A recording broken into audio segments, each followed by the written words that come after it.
ನಮಃ ಸರ್ವೇಭ್ಯಃ ದೈನಂದಿಕ ಚಿಂತನೆಗೆ ಸ್ವಾಗತ. ಚಂದ್ರಶೇಖರ್ ತುರವೇಕರೆ. ಓಂ ನಮಃ ಸೋಮಾಯ ಚ ರುದ್ರಾಯ ಚ ನಮಸ್ತಾಮ್ರಾಯ ಚ ಅರುಣಾಯ ಚ ನಮಃ ಶೃಂಗಾಯ ಚ ಪಶುಪತೆ ಚ ನಮೋ ಉಗ್ರಾಯ ಚ ಭೀಮಾಯ ಚ ಅಗ್ರೇ ವದಾಯ ಚ ದೂರೇ ವದಾಯ ಚ ನಮೋ ಹಂತೆ ಸಹನೀಯಸೇ ಚ ನಮೋ ವೃಕ್ಷೇಭ್ಯೋ ಹರಿಕೇಶೇಭ್ಯೋ ನಮಸ್ತಾರಾಯ ನಮಃ ಶಂಭವೇ ಚ ಮಯೋಭವೇ ಚ ನಮಃ ಶಂಕರಾಯ ಚ ಮಯಸ್ಕರಾಯ ಚ ನಮಃ ಶಿವಾಯ ಚ ಶಿವ.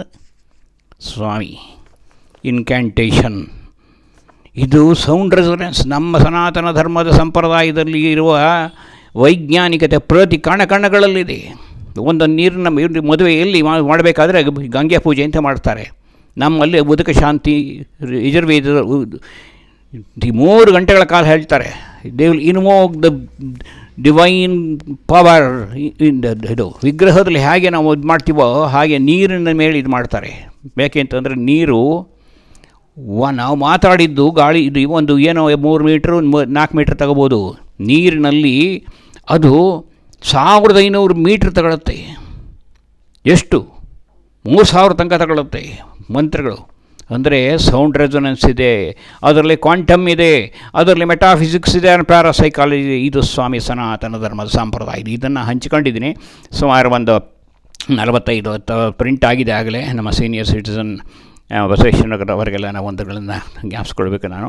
ಈಗ ಅದು ಬುಕ್ ಪ್ರಿಂಟ್ಗೆ ಎಲ್ಲ ಮಾಡ್ತಾಯಿದ್ದೀನಿ. ಅದು ಒಂದು 200-250 ಪೇಜಿಂದು. ಅದು ಒಂದು 70-80 ಇರ್ತದಲ್ಲಿ. ಅದು ಎಷ್ಟು ಸಣ್ಣ ಪುಟ್ಟ ಮ್ಯಾಗ್ಝೈನ್ಗಳಲ್ಲೂ ಸದ್ಗುರುವಾಣಿ ಅದರಲ್ಲೆಲ್ಲ ಪ್ರಿಂಟ್ ಆಗ್ತಾಯಿದೆ. ಯಾಕೆ ಅಂತಂತಂದರೆ ಇದು ನಾಲೆಡ್ಜ್ ಈಸ್ ನಾಟ್ ಮೈ. ಸನಾತನ ಧರ್ಮ ಸಂಪ್ರದಾಯ ಅವರು ಕೊಟ್ಟಿದ್ದು. That is 180 degree. ನಮ್ಮ ಫ್ರಂಟಲ್ಲಿದೆ 180 degree experimentable. It is experience and knowledge. ಈ ನೀರಿನ ಮೇಲೆ ನಮ್ಮಲ್ಲಿ ಋಗ್ವೇದದಲ್ಲಿ ಪುರುಷ ಸೂಕ್ತ ಹೇಳ್ತೀವಿ. ಆಮೇಲೆ ಯಾವುದೇ ಕರ್ಮ ಮಾಡಬೇಕು, ಶ್ರಾದ್ದ ಇರಲಿ, ಯಾವುದೇ ಹೋಮ ಹವನ ಯಾವುದೇ ಇರಲಿ, ಒಂದು ಪುರುಷ ಸೂಕ್ತವನ್ನು ಹೇಳಿ ಇನ್ವೋಕ್ ಮಾಡ್ತೀವಿ. ಯಾರೋ ಮಹಾತ್ಮರು ಬಂದರೆ ಫಸ್ಟ್ ಅವ್ರ ಕಲಶವನ್ನು ಹಿಡಿದು ಅವ್ರ ರುದ್ರ ಹೇಳ್ಕೊಂಬರ್ತೀವಿ. ಯಾಕೆ ಅಂತ ಒಂದು ಅವ್ರಿಗೆ ಇದು ಹೇಳ್ತೀವಿ, ಇನ್ವೈಟ್ ಮಾಡ್ತೀವಿ ಪುರುಷ ಸೂಕ್ತದಿಂದ. ಯಾಕೆ ಅಂತಂತಂದರೆ ಅದು ನೀರು ಸೃಷ್ಟಿಯಲ್ಲಿ ಭಗವಂತನಿಗೆ ಸಮೀಪವಾಗಿರೋದು. ಅದು ಮಂತ್ರವನ್ನು ಹೇಳ್ತಾ ನಮ್ಮ ಸೋಮಾಯರು ಹೇಳಿದ್ನಲ್ಲ, ಆ ಸೌಂಡ್ ರೆಸೊನೆನ್ಸಿಂದ ಏನಾಗುತ್ತೆ, ಈ ಪ್ರೊಫೆಸರ್ ಇಮೋಟೋ ದಯಮಾಡಿ ಇಮೋಟೋ ನೋಡಿ, ಅವನು ಸೌಂಡ್ ರೆಸೊನೆನ್ಸನ್ನು ಹೇಳ್ಕೊಂಡು ಹೋಗ್ತಾನೆ. ಭಾರತೀಯ ಸನಾತನದ ಸಂಪ್ರದಾಯದಲ್ಲಿ ವೈಜ್ಞಾನಿಕತೆ ಹೇಗಿದೆ ಅಂತಂದರೆ ಅದು ನೀರು ವೈಬ್ರೇಷನ್ಸ್ ತಗೊಳುತ್ತೆ. ಐಸ್ ಮಾಡಿದಾಗ ಕೂಗಾಡಿದ ಕ್ರಿಸ್ಟಲ್ ಶಾರ್ಪ್ ಎಡ್ಜಸ್ ಆಗಿರುತ್ತೆ, ಸಂಗೀತ ಹಿಡಿದು ವೇವರಿ ಆಗಿರುತ್ತೆ, ಮಂತ್ರ ಹಿಡಿದು ಸೈನೆಟಿಕ್ಸ್ ಆಗಿರುತ್ತೆ. ಮಂತ್ರ ಒಂದು ವೈಬ್ರೇಷನ್ ತಗೊಂಡಿರುತ್ತದು, ಅದನ್ನು ಹೇಳ್ಕೊಂಡು ಹೋಗ್ತಾನೆ. ಆ ಮಂತ್ರ ವೈಬ್ರೇಷನ್ ತಗೊಂಡಿರುತ್ತೆ. ಹಾಗಾಗಿ ವೈಲಿನ್ ಜೋರಾಗಿ ಬಾರಿಸಿ ಪಟ್ಟಂತ ಹೊಡೆದೋಗುತ್ತೆ. ಇದು ಯಾಕೆ ಇವೆಲ್ಲ ಅಂತಂತಂದರೆ ಇದನ್ನು ನಾನು 10 ಕಡೆ ಹಂಚಿಕೊಂಡಿದ್ದೀನಿ ಯೂಟ್ಯೂಬಲ್ಲಿ. ಮತ್ತೆ ಹೇಳಬೇಕಾಗುತ್ತೆ. ಯಾಕೆಂದರೆ ಸಹನಾ ಭವತ ಸಹನೋ ವನಕ್ತು ವೀರ್ಯಂಕರವಾವಹೈ ತೇಜಸ್ವಿನ. Let us join, let us share, let us not have hatredness. ತೇಜಸ್ ನಾವಧೀತಮಸ್ತು ಮಾಮಿದ್ವಿಷಾವಹೈ. ಇಲ್ಲೂ ಸೌಂಡ್ ರೆಸೊನೆನ್ಸ್. ನಾನು ಈ ನೀರು ಹೀಗಾಗುವಾಗ ಹೇಳೋನ್ಗೆ 6 ಲೀಟ್ರ್ ರಕ್ತ ಏನಾಗಬೇಡ, ವಿಷ್ಣು ಸಹಸ್ರನಾಮ ಹೇಳಿದ್ರೆ ಕ್ಯಾನ್ಸರ್ ಕ್ಯೂರ್ ಆಗುತ್ತೆ ಅಂತ ಸಾಮಾನ್ಯ ಬಂದಂಜಿಯವರು ಇವ್ರಿಗೂ ವರ್ಣಮರಿಗೆ ಪರಸಾರ್ಥಿಗಳು ಹೇಳ್ತಾ ಹೋಗ್ತಾರೆ. ಯಾಕೆ ಅಂತಂತಂದರೆ 6 ಲೀಟ್ರ್ ರಕ್ತದಲ್ಲಿ ಏನಾಗಬೇಡ. ಇದನ್ನು ಸೈನ್ಸ್ ಪ್ರಕಾರ ಹೇಳ್ತೀನಿ. ಇನ್ಕ್ಯಾಂಟೇಷನ್ಲಿ ಏನಾಗುತ್ತೆ ಅಂತಂತಂದರೆ ಡಾಕ್ಟರ್ ಹಾರ್ವರ್ಡ್ ಹೇಳ್ತಾನೆ, ಗಾಯತ್ರಿ ಮಂತ್ರವನ್ನು ಗಟ್ಟಿಯಾಗಿ ಹೇಳಿ ಆಮೇಲೆ ಮನಸ್ಸನ್ನು ಹೇಳ್ಕೊಳ್ಳಿ. ದೇವಂ ಭೂತ್ವಾ ದೇವಂ ಜೇತ್ ಅಥೋನ್ಯಂ ದೇವತಾಮುಪಾಸತೆ. ಪುರುಷ ದೇವರಾಗಿ ದೇವರನ್ನ ಪಡಿಸಿ. ಸುಮ್ಮನೆ ನಾನು 60 ವರ್ಷ ಹೇಳಿದೆ ಗಾಯತ್ರಿ ಜಪ ಮಾಡಿದೆ ಅಲ್ಲ. ದೇವನು ಶಮೀಕ ಋಷಿಯ ಮಗ ಶೃಂಗಿ, ಇವನ ಪರೀಕ್ಷಿತ ರಾಜ ಕಾಡಕ್ಕೆ ಬಂದಿದ್ದಾನೆ. ಎಲ್ಲಿಗೆ ಹೋದರೂ ಬೇಡಿದ್ದು ದರೋಡೆಕೋರರು ಅಂತ ಹೇಳಿದ್ರೆ ಅವನು ತಪಸ್ಸಲ್ಲಿದ್ದ. ಆಗ ಆ ಸತ್ತ ಅವನ ಕುದುರೆ ಮೇಲೆ ಕೂತು ಧನಸ್ಸಿನಿಂದ ಅವನ ಕೊರಳಿಗೆ ಹಾಕಿ ಹೋದ. ಅವನ ಬಂದ ಶೃಂಗಿ, ಆ 7 ವರ್ಷದ ಬಾಲಕ ನಖಶಕಾಂತ ಉರಿದು ಹೋದ. ಶಾಪ ಕೊಟ್ಟ ತಂದೆ ಕಮಂಡಲುಣಿ ಅಂತ, ತಕ್ಷಕಂದೆಸಕ್ಕೆ ಸಾಯಿಲಿ ಯಾರು ನನ್ನ ತಂದೆ ಕೊರಳಿಗೆ ಹಾವನ್ನು ಹಾಕಿದ್ದಾನೆ. ನಡೆದು ಹೋಯಿತು. ಯಾಕೆ ಅಂತಂದರೆ ದೇವರಾಗಿ ದೇವರನ್ನು ಪಡಿಸಿದ್ದ. ದೇವಂ ಭೂತ್ವಾ ದೇವಮ್ಮೆ ಜಯ, ದೇವರಾಗಿ ದೇವರು. ನಾವು ಸುಮ್ಮನೆ ಯಾಂತ್ರಿಕವಾಗಿ ಹೇಳ್ತೀವಿ ಅಲ್ಲ. ಸಾಧನೆ ಅಂತಂತಂದರೆ ನಾವೇ ಅಧ್ಯಾರೋಪ ಮಾಡ್ಕೊಂಡಿರೋದಲ್ಲ. ಇರುವುದು ಅದೇ ಒಂದೇ, ಇರುವುದು ಒಂದೇ ಅದ್ವೈತ. ದ್ವೈತ ಎರಡಿಲ್ಲ. ಶಂಕರಾಚಾರ್ಯರು ಅವರ ಪ್ರತಿಮೆಯನ್ನು ನೀವು ನೋಡ್ತಾ ಇದ್ದೀರ ಇದರಲ್ಲಿ ಪ್ರತಿಮೆಯನ್ನು 108 ಅಡಿ ಎತ್ತರದ್ದು. ಯಾಕೆ ಅಂತಂತಂದರೆ ಆ ಏಕತ್ವ ಸಂದೇಶ ಸಾರಿದ್ದಾರೆ. ಇರುವುದೊಂದು ಆ ಒಂದು ಎನರ್ಜಿ ಮೂರಾಗುತ್ತೆ, ತ್ರಿಗುಣಾತ್ಮಕಗಳಿಗೆ ಎಲೆಕ್ಟ್ರಾನ್, ಪ್ರೋಟಾನ್, ನ್ಯೂಟ್ರಾನ್ ಆಗುತ್ತೆ, ಆಮೇಲೆ ಪಂಚಮಹಾಭೂತಗಳಾಗುತ್ತೆ. ಅದನ್ನು ಸಾರಿದ್ರು ಏಕಾತ್ಮ ಭಾವವನ್ನು. ಹಾಗಾಗಿ ನಾವು ಈ ಮಾಡಬೇಕಾದ್ರೆ ಬೆಳಗ್ಗೆ ನಾವು ಹೇಗೆ ಟ್ಯೂನ್ ಮಾಡಬೇಕು ಅಂತಂದರೆ, ಡೈಲಿ ಯಾಂತ್ರಿಕವಾಗಿ ₹5 ಟಿಕೆಟ್ ತೆಗೆದುಬಿಟ್ಟು ದೇವಸ್ಥಾನದಲ್ಲಿ ಆಯಸ್ಯ ಯಜಮಾನ ಗೋತ್ರೋದ್ಭಾಸ್ಯ ಆಯುರ ಸಮಸ್ತ ಆಯುರ ಆರೋಗ್ಯ ಐಶ್ವರ್ಯ ಎಲ್ಲ ಕೊಟ್ಟು ಬಿಡಲ್ಲ. ನಾವು ಮಾಡಬೇಕು ಆಟೋ ಸಜೆಷನ್ನು.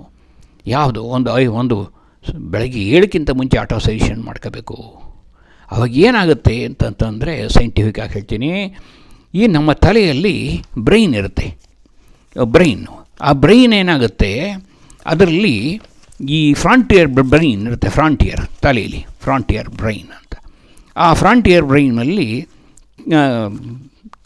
ಅದು ಕೆಳಗಡೆ ನ್ಯೂರೋಜೆನಿಸಿಸ್ ಸಿನಾಪ್ಸಿಸ್ ಅಂತ ಫ್ರಾಂಟಿಯರ್ ಇದರಲ್ಲಿ ಹಣೆ ಮೇಲ್ಗಡೆ ಮಧ್ಯದಲ್ಲಿ ಒಂದು 3 ಅಂಗುಲ ಡೆಪ್ತಲ್ಲಿ ನ್ಯೂರೋಜೆನಿಸಿಸ್ ಸಿನಾಪ್ಸಿಸ್ ಅಂತ ಉಂಟಾಗುತ್ತೆ. ಏನು ಅಂತಂದರೆ, ಚಿಕ್ಕ ವಯಸ್ಸಿನಲ್ಲಿ ಮಕ್ಕಳಿಗೆ ಸ್ವಲ್ಪ ಶಿಕ್ಷೆ ಮಾಡ್ತೀವಿ ತಪ್ಪು ಮಾಡಿದಾಗ. ಅದು ಕೆಲವು ಮನೆಗಳಲ್ಲಿ ಸ್ವಲ್ಪ ಜಾಸ್ತಿ ಇರುತ್ತೆ, ಬಡತನದಿಂದ ಆಗಿರುತ್ತೆ, ಸ್ವಲ್ಪ ಏನೋ ಕಾಯಿಲೆ ಕಸಾಲೆ ಎಲ್ಲ ಸ್ವಲ್ಪ ಕಲ್ಟ್ಕೊಂಬಿಟ್ಟಿರುತ್ತೆ ಅದೆಲ್ಲ ವೈಬ್ರೇಷನ್ನು. ಸಿನಾಪ್ಸಿಸ್ ಅಂತಂತಂದರೆ ನ್ಯೂರಾನ್ಸು. ಈಗ ಮಾವಿನ ಹಣ್ಣು ಅಂತಂದರೆ ಪಿಕ್ಚರ್ ಒಂದು ಕಡೆ, ಟೇಸ್ಟ್ ಒಂದು ಕಡೆ, ಸ್ಮೆಲ್ ಒಂದು ಕಡೆ, ಬೇರೆ ಬೇರೆ ಕಡೆ ಇರುತ್ತೆ. ಅದೆಲ್ಲ ಇಂಟರ್ಕನೆಕ್ಟ್ ಆಗಬೇಕು. ಅದು ಈಗ ನಾನು ಮಾತಾಡ್ತಿದ್ದೀನಿ ಅಂತಂದರೆ ಸಬ್ಜೆಕ್ಟ್ ಇಂಟರ್ಕನೆಕ್ಟ್ ಆಗಿ ನಾನು ಕನ್ಕ್ಲೂಡ್ ಮಾಡಬೇಕು. ಈ ಮಗು ಊಂಬುಲಿದ್ದಾಗೆ ತಾಯಿ ಇದು ಕೊಟ್ಟರೆ ಭಕ್ತ ಪ್ರಹ್ಲಾದ ಇದಾದ ಹಿರಣ್ಯಕಶಿಪುವಿಗೆ ಅವನು ನಾರದ ಬಂದು ಹೇಳ್ದ, ಅವನು ಹಿರಣ್ಯಕಶಿಪುನ ಮಗ ಭಕ್ತ ಪ್ರಹ್ಲಾದನಾಗ್ಬಿಟ್ಟ, ಭಗವಂತನನ್ನೇ ನೋಡ್ದ. ಆದರೆ ಅವನು ಗೊತ್ತಲ್ಲ ಕತೆ, ನರಸಿಂಹ ಅವತಾರ. ಹೀಗೆ ಚಿಕ್ಕ ಆ ವೈಬ್ರೇಷನ್ನು ನಾವು ಪ್ರತಿ ದಿವಸ ಅದು ಕೊಡಬೇಕು. ಒಂದು ಮಗು ಕೇಳ್ತಂತೆ ಇದು ತಂದೆನ, ಅಮ್ಮನ, ಈ ದಿನ ಹೇಳ್ತೀರಾ ನಮಗೆ ರಾಮಾಯಣದ ಕಥೆನ, ನನಗೆ ಯಾವುದೂ ಜ್ಞಾಪಕ ಇರೋದಿಲ್ವಲ್ಲ. ನೋಡು, ನಿನಗೆ ಈ ಒಂದು ವಿಗ್ರಹ ಮಾಡೋಕೆ ಬೇಡವಾದ ಕಲ್ಲನ್ನು ಕೆತ್ತಿ ತೆಗಿಯಬೇಕು. ನಾವು ಕೆತ್ತಿ ತೆಗಿಬೇಕು. ಹಾಗೆ ನಮ್ಮಲ್ಲಿ ಬ್ಯಾಡ್ ಕ್ಯಾರೆಕ್ಟರ್ಸ್ಗಳು ಎಲಿಮಿನೇಟ್ ಆಗ್ತಾ ಇರುತ್ತೆ. ಹಾಗಂತ ನೀನು ಆ ಮಂತ್ರ ಕಲಿಬೇಕು, ಇದೆಲ್ಲ ತಿಳ್ಕೋಬೇಕು ಅಂತಲ್ಲ. ನೆಗೆಟಿವ್ ಕ್ವಾಲಿಟೀಸ್ ನಿನ್ನಲ್ಲಿ ದೂರ ಆಗ್ತಾ ಇರುತ್ತೆ. ಹಾಗಾಗಿ ನಾವು ಮಂತ್ರವನ್ನು ಹೇಳಬೇಕು, ಗಟ್ಟಿಯಾಗಿ ಹೇಳಬೇಕು. ಈಗ ಹೋದ ವಾರ ಎಲ್ಲ ಗುರುಚರಿತ್ರೆ ನಡೀತು. ಈಗ ನೆಕ್ಸ್ಟ್ ಇನ್ನೊಂದು ನಡೆಯುತ್ತೆ, ನವರಾತ್ರಿ ಇನ್ನೊಂದು ನಡೆಯುತ್ತೆ. ಅವೆಲ್ಲ ಏನಿದೆ ಭಾರತೀಯ ಸನಾತನ ಧರ್ಮದ ಸಂಪ್ರದಾಯದಲ್ಲಿ, ಅದನ್ನು ನಾವು ಮಾಡ್ತಾ ಹೋದಾಗ ಎಲ್ಲ ಇನ್ಕ್ಯಾಂಟೇಷನ್ ಆಗುತ್ತೆ. ಈ ತಲೆಯಲ್ಲಿ ಇದನ್ನು ನ್ಯೂರೋಜೆನಿಸಿಸ್ ಅಂತಂತಂದರೆ ಅಲ್ಲಿ ಒಂದು ಇದಿರುತ್ತೆ, ಅಮೆಗ್ಡುಲಾ ಅಂತ ಬ್ರೈನ್ ಪಾರ್ಟು. ಆ ಅಮೆಗ್ಡುಲಾ ಬ್ರೈನ್ ಪಾರ್ಟು ಶ್ರಿಂಕ್ ಆಗುತ್ತೆ, ಸುಕ್ಕಾಗುತ್ತೆ, ಬ್ಲಾಕ್ಸ್ ಆಗುತ್ತೆ. ಆಮೇಲೆ ಸಿನಾಪ್ಸಿಸ್ ಬೇರೆ ಇದು ನ್ಯೂರಾನ್ಸ್ಗೆ ಕನೆಕ್ಷನ್ನೇ ಇರೋದಿಲ್ಲ. ಕನೆಕ್ಷನ್ ಇಲ್ಲದೆ ಇದ್ದರೆ ಅವನಿಗೆ ಮೆಮೊರಿನೇ ಇರೋದಿಲ್ಲ. ಅದೆಲ್ಲ ರಿಲ್ಯಾಕ್ಸ್ ಆಗಿ ಇದೆಲ್ಲ ಓಪನ್ ಆಗುತ್ತೆ. ಅದ್ರ ಟಾಕ್ ಕೊಟ್ಟಿದ್ದೀನಿ ಇದು ಕಾಣುತ್ತೆ. ನಾನು ಅದನ್ನು ಇಲ್ದ್ರೆ ಕೊಡ್ತೀನಿ, ಯಾಕೆಂದರೆ ಇವೆಲ್ಲ ಇನ್ನೇನು ನಾನು ಬುಕ್ಗೆ ರೆಡಿ ಮಾಡ್ತಾಯಿದ್ದೀನಿ. ಅದೆಲ್ಲ ಎಲ್ಲರಿಗೂ ತಲುಪೋ ಹಾಗೆ ಮಾಡ್ತೀನಿ. ಇವಾಗೆಲ್ಲ ಮಕ್ಕಳಿಗೆ, ಈ ದೊಡ್ಡವ್ರಿಗೂ ಅಷ್ಟೇ, ಡಿಪ್ರೆಷನ್ನು, ಡೆಮೆನ್ಷಿಯಾ, ಅಲ್ಝೈಮರು, ಪಾರ್ಕಿನ್ಸನ್ನು, ಇವೆಲ್ಲ ಬರ್ತಾ ಹೋಗುತ್ತೆ ಅವನಿಗೆ.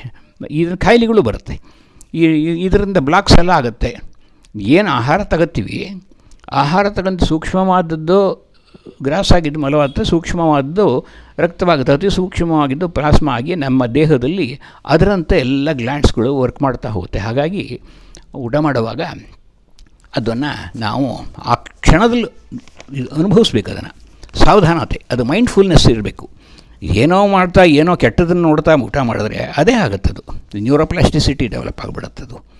ಹಾಗಾಗಿ ಮೈಂಡ್ಫುಲ್ನೆಸ್, ನಾವು ಏನು ಮಾಡ್ತೀವಿ ಅದನ್ನೇ ಮಾಡಬೇಕು. ಒಂದು 10 ನಿಮಿಷ ಸಂಧ್ಯಾ ವಂದನೆ 1/4 ಗಂಟೆ ಮಾಡಿದ್ರೆ ಒಂದು 1/4 ಗಂಟೆ ಮಂತ್ರಗಳು ಹೇಳಬೇಕು ಗಟ್ಟಿಯಾಗಿ. ಅದಕ್ಕೆ ಬುದ್ಧಿಗ್ರಾಹ್ಯತೆಗೆ ಮೇಧಾಸೂಕ್ತ ಅಂತ ಕೊಟ್ಟಿದ್ದಾರೆ. ರುದ್ರಾರ್ಚನೆ, ಪ್ರಾರಬ್ಧ ನಿವಾರಣೆಗೆ ರುದ್ರಾರ್ಚನೆ ಹೇಳಿದ್ದಾರೆ. ಹನುಮಾನ್ ಚಾಲೀಸ್ ಹೇಳಿದ್ದಾರೆ. ಲಕ್ಷ್ಮೀ ಕಟಾಕ್ಷಕ್ಕೆ ಶ್ರೀಸೂಕ್ತ ಹೇಳಿದ್ದಾರೆ. ಶೌರ್ಯಕ್ಕೆ ದುರ್ಗಾ ಸೂಕ್ತ ಹೇಳಿದ್ದಾರೆ. ಇವೆಲ್ಲ ನಮ್ಮನ್ನು ಇದನ್ನೆಲ್ಲ ತೆಗಿತಾ ಹೋಗುತ್ತೆ ಇದು. ಹಾಗಾಗಿ ಮೈಂಡ್ಫುಲ್ನೆಸ್ಸಿಂದ ನಾವು ಮಾಡಬೇಕಾಗತ್ತೆ. ಅದು ಅವಾಗ ಏನಾಗುತ್ತೆ, ನಮಗೆ ಒಂದು ಸಂತೃಪ್ತತೆ ಸಿಕ್ಕತ್ತೆ ಮನುಷ್ಯನಿಗೆ, ಒಂದು ಹಸನ್ಮುಖಿ. ಯಾವುದೋ ಗಲೀಜು ಅದು ಎಲ್ಲವೂ ಒಂಥರ ಈ ಉಪವಾಸ ಒಂದು ಔಷಧ, ಪ್ರಕೃತಿ ಒಂದು ಔಷಧ, ಸತ್ಸಂಗ ಔಷಧ, ಔಷಧ, ನಿದ್ರೆ ಒಂದು ಸರಿಯಾದ ನಿದ್ದೆ ಮಾಡಬೇಕು, ಹಾಫ್ ಸ್ಲೀಪ್ ಮಾಡಬಾರ್ದು. ಯಾವ ಮಲಕಬೇಕಾದ್ರೆ ಒಂದು ಅಟೋಸೇಷನ್ ಮಾಡಬೇಕು. ಒಂದು ಸಂಜೆ 6 ಗಂಟೆ 7 ಗಂಟೆ ಆಮೇಲೆ ಯಾರೂ ಮೊಬೈಲ್ ನೋಡಬಾರ್ದು. ಮೌನ ಅಂತಂತಂದ್ರೆ ಥಾಟ್ಲೆಸ್ ಸ್ಟೇಟ್ ಅದು. ಜಪ, ಧ್ಯಾನ, ರತ್ನಾಕರ ಬೇಡ ವಾಲ್ಮೀಕಿ ಆಗಿಬಿಟ್ಟ. ಜಪ ಮನಸ್ಸು ಅಜಪಕ್ಕೆ ಹೋಯಿತು. ನಿಂತಾಗ ಮನಸ್ಸು ನಿಂತಾಗ ಆ ಎನ್ಫೋಲ್ಡ್ಮೆಂಟ್ ಸ್ಟಾರ್ಟ್ ಆಗುತ್ತೆ. ಸದ್ವಿಚಾರಗಳು ಇವೆಲ್ಲ ಒಂದು ಔಷಧ. ಕುಟುಂಬ ಸಾಮರಸ್ಯ ಒಂದು ಔಷಧ, ಸಂತೋಷ, ನಗು ಒಂದು ಔಷಧ, ಸೂರ್ಯ ಕಿರಣ ಮೈಮೈ ಬಿದ್ದರೆ ಅದು ಒಂದು ಔಷಧ, ಪ್ರೀತಿ, ಕರುಣೆ, ಸೇವೆ, ಧೈರ್ಯ, ಇವೆಲ್ಲ ಆಹಾರ ಎಲ್ಲವೂ ಇವೆಲ್ಲ ಒಂದು ಸಿದ್ಧ ಔಷಧಗಳು ಭಗವಂತ ಕೊಟ್ಟಿರೋದು. ಹಾಗಾಗಿ ಇವನ್ನೆಲ್ಲ ನಾನು ಇವೆಲ್ಲ ಸನಾತನ ಧರ್ಮ ಸಂಪ್ರದಾಯದಲ್ಲಿ ಸಹಸ್ರಾರು ವರ್ಷಗಳು ಕೊಟ್ಟಿದ್ದಾರೆ. ಅಷ್ಟೇ, ಅದನ್ನೇ ಕಲೆಕ್ಷನ್ ಮಾಡೋದು ಅಷ್ಟೇ, ಇನ್ನೇನಿಲ್ಲ. ನಾನೇನು ಅಮಂತ್ರಾಕ್ಷರಂ ನಾಸ್ತಿ, ಮಂತ್ರದಲ್ಲಿ ಅಕ್ಷರದಲ್ಲಿರೋ ಮಂತ್ರ ಇಲ್ಲ. ನಾಸ್ತಿ ಮೂಲ ಮನೌಷಧಂ, ಔಷಧಿ ಮೂಲಕ್ಕೆ ಗಿಡದ ಔಷಧಿ ಇಲ್ಲ. ನಾವು ಹುಡುಕಬೇಕು ಅಷ್ಟೇ, ಅದನ್ನು ಜ್ಞಾಪಿಸ್ಕೋಬೇಕು. ಸೆನೆಟಿಕ್ಸಲ್ಲಿ ಶಮೀಕ ಋಷಿ ಶೃಂಗಿ ಶಾಪ ಕೊಡ್ತಾನೆ ತಕ್ಷಕರಿಂದ ಸಾಯಿಲಿ ಅಂತ. ನಡೆದೋಗುತ್ತೆ ಪರೀಕ್ಷಿತರ. ಯಾಕೆ ಅಂತಂದರೆ ಒಂದು ಮಂತ್ರ ಹೇಳಬೇಕಾದ್ರೆ ದೇವಂ ಭೂತ್ವ ದೇವಂ ವಿಜಿತ್, ನಾವೇ ದೇವರಾಗಿ ನಿಲ್ಲಬೇಕು. ಅವನು ಹೇಳ್ಕೊಟ್ಟಿರ್ತಾನೆ ತಂದೆ, ಭಾವಿಸ್ಕೊ ಈಗ ಅಲ್ಲಿ ಎರಡಿಲ್ಲ ಸ್ಥಿತಿ ಅದು. ಹಾಗಾಗಿ ಫಿಸಿಕಲ್ ಲೆವೆಲಲ್ಲಿ, ಮೆಂಟಲ್ ಲೆವೆಲಲ್ಲಿ, ಸ್ಪಿರಿಚುವಲ್ ಎನ್ಫೋಲ್ಡ್ಮೆಂಟ್ ಆಗ್ತಾ ಹೋಗುತ್ತೆ. ಮಂತ್ರ ಹೇಳ್ತಾ ಇರುವಾಗ ಆ ನೀರು ಮೇಲೆ ಹೇಳಿದಾಗ ಅಂಥ ವೈಬ್ರೇಷನ್ಸ್ ಬರುತ್ತೆ. ಹಾಗಾಗಿ ಒಂದು ರುದ್ರ ಹೇಳುವಾಗ ರುದ್ರಾಭಿಷೇಕ, ಒಂದು ಏನೋ ನಿಮಗೆ ತಿಳಿದ ಮಂತ್ರ ಹೇಳಿ. 6 ಲೀಟ್ರ್ ರಕ್ತ ಏನಾಗಬೇಡ, ಇವೆಲ್ಲ ಭಗವದ್ಗೀತೆ 12ನೇ ಅಧ್ಯಾಯದಲ್ಲಿ ಹೇಳ್ತಾ ಹೋಗ್ತಾನೆ. 36 ಗುಣಗಳು ಹೇಳ್ತಾನೆ.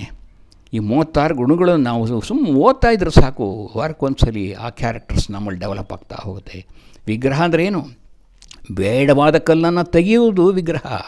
ಬೇಡವಾದ ಕಲ್ಲನ್ನು ತೆಗಿತಾ ಹೋದಾಗ ವಿಗ್ರಹ ಆಗ್ತಾರೆ. ಹಾಗಾಗಿ ಇದೊಂದು ಇನ್ಕ್ಯಾಂಟೇಷನ್. ಇದರಲ್ಲಿ ಒಂದು ಸನಾತನ ಧರ್ಮ ಸಂಪ್ರದಾಯದಲ್ಲಿ ಒಂದು ಅಗಾಧವಾದ ಒಂದು ವೈಜ್ಞಾನಿಕತೆ ಇದೆ. ಇದನ್ನು ದೈನಂದಿನ ಚಿಂತನೆಯಲ್ಲಿ ಹಂಚಿಕೊಳ್ತಾ ಬರ್ತಾಯಿದ್ದೀನಿ. ಇದನ್ನು ದಯಮಾಡಿ ಸಬ್ಸ್ಕ್ರೈಬ್ ಆಗಿದವರು ನನ್ನ ಯೂಟ್ಯೂಬ್ ಚಾನಲ್ಗೆ, ಅಥವಾ ಇದನ್ನು ನಾನು ಸಾಮಾನ್ಯವಾಗಿ ಇದಕ್ಕೂ ಹಾಕ್ತಿದ್ದೀನಿ, ಈಗ ವಾಟ್ಸಪ್ಗೂ ಹಾಕ್ತಿದ್ದೀನಿ. ವಾಟ್ಸಪ್ಪು ತಗೊಳುತ್ತೆ ಒಂದು 15 ನಿಮಿಷ. ಏನಾಗುತ್ತೆ, ವಾಟ್ಸಪ್ಪಲ್ಲಿ ಶೇರ್ ಮಾಡಬೇಕು ನೀವು, ಬೇರೆಯವ್ರಿಗೆ ಶೇರ್ ಮಾಡ್ಕೊಂಡ್ರೆ. ಯಾಕೆಂದರೆ ದಿ ನಾಲೆಡ್ಜ್ ಈಸ್ ಯೂನಿವರ್ಸಲ್. ಸನಾತನ ಧರ್ಮದ ಸಂಪ್ರದಾಯದ ಮಹರ್ಷಿಗಳು ಕೊಟ್ಟಿರೋ ಭಾರದ್ವಾಜರು 40 ಚಾಪ್ಟರ್ ಬರೀತಾರೆ. ಅದು ಎಷ್ಟು ಉಳ್ಕೊಂಡಿದೆ ಇವತ್ತು, ಪ್ರಚಾರಕ್ಕೆ ತರ್ತಿಲ್ಲ ನಾವು. ವಿಮಾನಶಾಸ್ತ್ರ ಎಲ್ಲ ಹೇಳಿದ್ದಾರೆ ಅದರವರು. With this I conclude. Time ಆಯಿತು, 5 ನಿಮಿಷ 10 ನಿಮಿಷ ಮೇಲೆ ಮಾತಾಡಿದ್ರೆ ಇದಾಗುತ್ತದು. ಮುಂದೆ ಹೀಗೆ ದೈನಿಕ ಚಿಂತನೆಯಲ್ಲಿ ತಿಳಿಸ್ತಾ ಹೋಗ್ತೀನಿ. ಎಲ್ಲರೂ ಸಬ್ಸ್ಕ್ರೈಬ್ ಆಗಿ ಇನ್ನೊಬ್ಬರು ಶೇರ್ ಮಾಡ್ತಾ ಹೋಗಿ ದಯಮಾಡಿ. With this conclude. Thank you. Good day. ನಮಸ್ಕಾರ.